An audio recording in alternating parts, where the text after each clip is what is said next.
Nous sommes en communication avec Daniel Chouanen, qui est le vice-président à la recherche pour l'Institut CD Howe, qui est basé à Toronto. Merci d'avoir accepté cette entrevue. Comment allez-vous? Ça va bien. Et vous, Paloma? Ça va très bien, merci. Daniel Chouanen, vous avez présenté la semaine dernière, ou au début de cette semaine, en fait, la semaine dernière, un rapport qui incite Ottawa à aller de l'avant et chercher de nouveaux partenaires progressistes dans le milieu du commerce à travers le monde. Donc, ce que vous dites, c'est que probablement qu'il serait bon pour le Canada d'évaluer les options au-delà de l'ALENA, au-delà de Washington, au-delà de la relation avec Washington, vraiment voir quels autres partenaires dans le monde il y aurait comme option pour le Canada. Oui, c'est-à-dire qu'il y a différents modèles. Hein? Alors, par exemple, quand on regarde l'accord entre le Canada et le Chili, il y a toute une section de cet accord-là qui tourne autour de l'impact que le commerce pourrait avoir sur l'égalité entre les sexes, par exemple.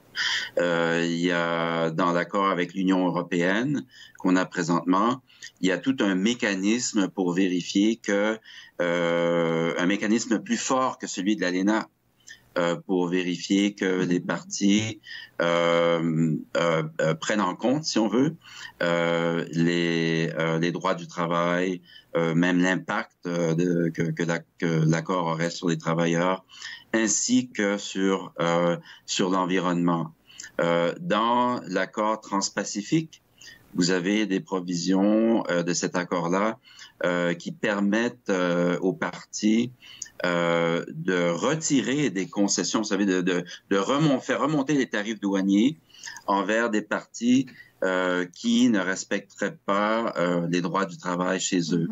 Ce qui n'est pas le cas dans l'ALENA. Donc, dans plusieurs accords, vous avez quand même qui existent déjà. Vous avez des éléments qu'on appelle des éléments progressistes qui sont plus forts que ceux dans l'ALENA. Évidemment, maintenant, on est en train de renégocier l'ALENA avec, comme le dit le rapport, une partie qui semble moins intéressée à promouvoir ces droits-là, au moins, disons, à l'intérieur d'accords commerciaux, si pas en général. Bon, quand on parle de l'environnement, par exemple, quand on parle l'environnement, entre autres, mais les droits des Autochtones, par exemple. Ou des travailleurs. Des travailleurs, c'est intéressant parce que quand on parle quand on parle de l'environnement, du droit des Autochtones, d'autres droits en matière culturelle, par exemple, c'est pas quelque chose qui intéresse vraiment, là, il faut dire, l'administration Trump présentement en termes de renégociation des accords commerciaux. Par contre, quand il s'agit du droit des travailleurs, c'est souvent une toute autre question parce que l'administration Trump pense qu'il y a que par exemple les salaires au Mexique sont pas assez élevés et que c'est pour ça qu'il y a des emplois qui partent des États-Unis vers le Mexique. Et ils veulent redresser cette situation-là. Donc, quand on parle du droit du travail, c'est plus intéressant de négocier avec l'administration Trump qu'on peut le penser, mais dans d'autres domaines, évidemment, ils ne sont pas intéressés. Alors, toute la question que le rapport se pose, c'est ça a l'air de quoi, là, des accords commerciaux progressistes, et avec qui peut-on commencer disons, à penser à améliorer ou importer ou promouvoir ce genre de droits dans des accords commerciaux. Vous parlez dans le rapport du concept de commerce inclusif. Qu'est-ce que c'est le commerce ou qu'est-ce que serait le commerce inclusif? Ça veut tout simplement dire qu'on porte attention à l'impact que les accords commerciaux ont sur différents types de populations. Okay?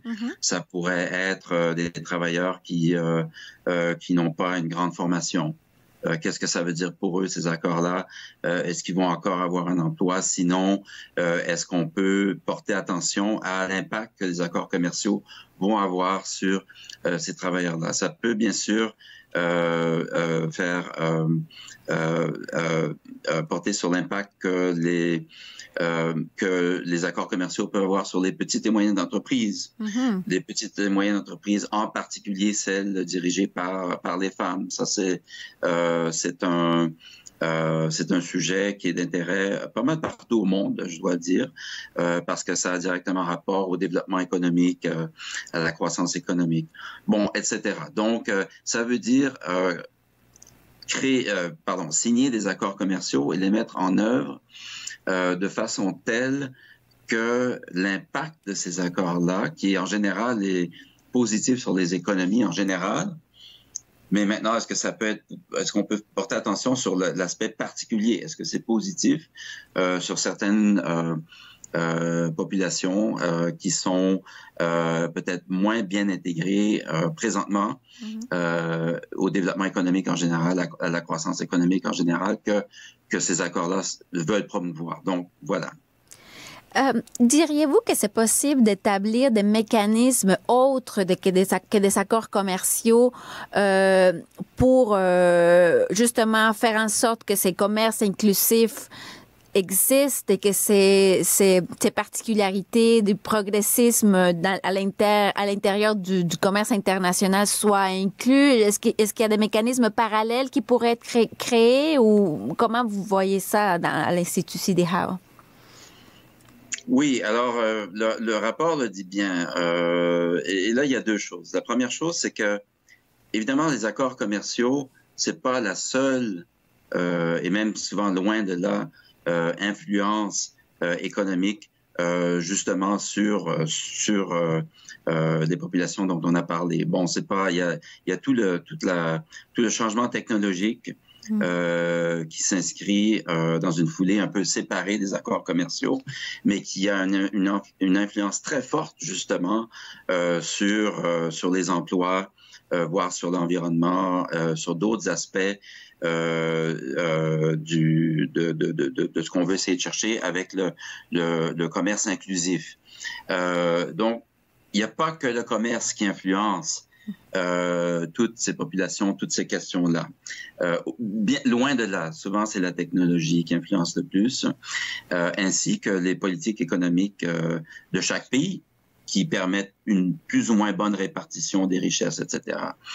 Donc, le commerce est seulement un des enjeux, si on veut, qui influence, un des facteurs qui influence tous ces enjeux-là. Donc, il y a une limite à ce qu'on peut faire via les accords commerciaux. Ça, c'est une chose. Alors, et l'autre chose, c'est que, justement, il y a une limite aussi à ce que les accords commerciaux peuvent faire pour favoriser que ce soit des femmes, des petites entreprises, des entreprises autochtones, pour favoriser un développement durable. Et ça veut dire qu'il faut effectivement se rabattre souvent sur des accords multilatéraux plus larges, voire permettre aux accords commerciaux aussi une grande latitude aux politiques économiques dans chaque pays de pouvoir adresser ces enjeux-là. Donc, les accords commerciaux ne mettent pas d'entrave aux politiques internes de chaque pays dans ces domaines-là. Alors,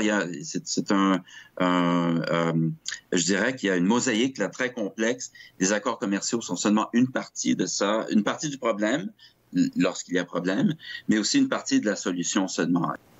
Daniel Chouanen, vous êtes vice-président à la recherche pour l'Institut C.D. Howe qui est basé à Toronto. Merci pour cette entrevue pour Radio-Canada International. C'est moi qui vous remercie.